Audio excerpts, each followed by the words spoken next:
membahas mengenai dinamika dan tantangan Pancasila sebagai ideologi negara. Pancasila adalah suatu dasar negara yang terlahir berkembang dalam waktu yang sangat panjang. Pancasila bersumber dari adat istiadat agama dan cara pandang manusia, sehingga nilai-nilai dari Pancasila sudah diakui oleh kebenarannya dan diangkat menjadi dasar negara Indonesia. Yang berikut dinamika Pancasila sebagai ideologi negara. Jepang menjajah Indonesia kurang lebih 3,5 tahun. Yang awalnya Jepang membuat kebijakan politik yang dimaksudkan agar bangsa Indonesia termasuk salah satu kekuatan Jepang. Jepang membuat BPUPKI pada tanggal 1 Maret 1945 melalui Badan Bentukan Jepang. Inilah para pemimpin Indonesia merancangkan sebuah dasar negara. Sebagai dasar negara Indonesia muncul dalam periode ini pemikiran mengenai Pancasila sebagian besar bersifat ideologis. Yang pertama, pada masa pemerintahan Presiden Soekarno. Pancasila sebagai ideologi dalam masa pemerintahan Presiden Soekarno, sebagaimana diketahui Soekarno termasuk salah satu perumus Pancasila dan memberi nama Undang-Undang Dasar Negara Republik Indonesia. Yang kedua, pada masa pemerintahan Soeharto. Pancasila sebagai ideologi pada masa pemerintahan Presiden Soeharto diletak pada kedudukan yang sangat kuat melalui TAP MPRR nomor 11/1978 tentang permasyarakatan P4. Pada masa Soeharto ini pula ideologi Pancasila menjadi asas tunggal bagi seluruh organisasi politik pendidikan Pancasila di perguruan tinggi. Yang ketiga, pada masa reformasi. Pada masa reformasi masih mengalami pasang surut, yakni enggannya para penyelenggara negara mewacanakan tentang Pancasila, bahkan berakhir pada hilang di kurikulum nasional. Yang berikut tantangan Pancasila sebagai ideologi negara. Sejalan dengan berjalannya sebuah negara Indonesia, ideologi Pancasila yang terbentuk mengalami ujian dan dinamika dari sebuah politik. Dimulai dengan sistem demokrasi liberal yang dianut pada masa setelah Indonesia merdeka.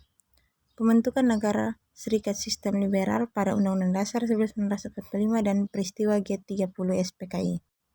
Tantangan yang diterima oleh ideologi pada saat ini juga menjadi sangat luas dan beragam. Contohnya, beragam banyak agama Indonesia yang terkadang menjadi alasan memicu konflik horizontal antar umat beragama. Yang kedua, ekonomi yang mulai berpindah dari sistem kekeluargaan menjadi sistem kapitalisme, di mana keuntungan merupakan tujuan utama. Yang ketiga, paham komunisme, liberalisme, dan terorisme.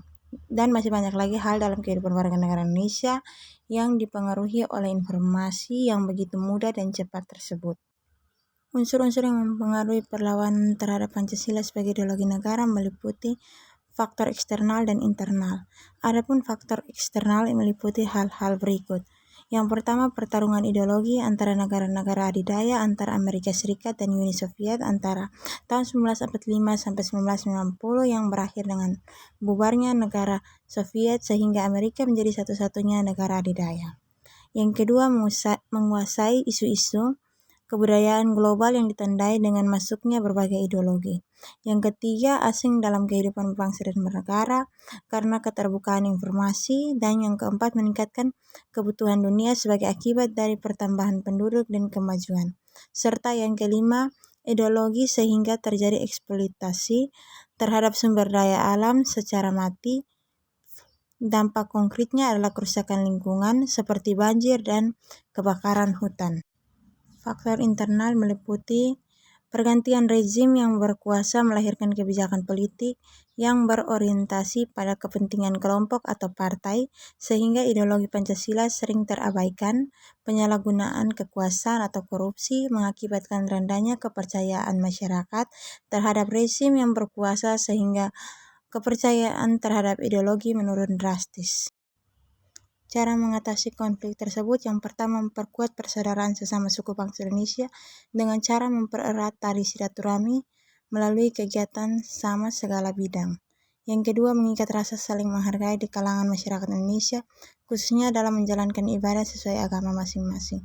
Yang ketiga, tidak mudah emosi, tidak menyimpan dendam kepada orang lain, bersikap sopan dan santun dalam bertindak dan bertutur kata. Yang keempat, menumbuhkan sikap gotong royong dalam kehidupan bermasyarakat. Yang kelima, menerima kenyataan bahwa di Indonesia banyak perbedaan-perbedaan dan perbedaan menjadi fitrah bagi masyarakat.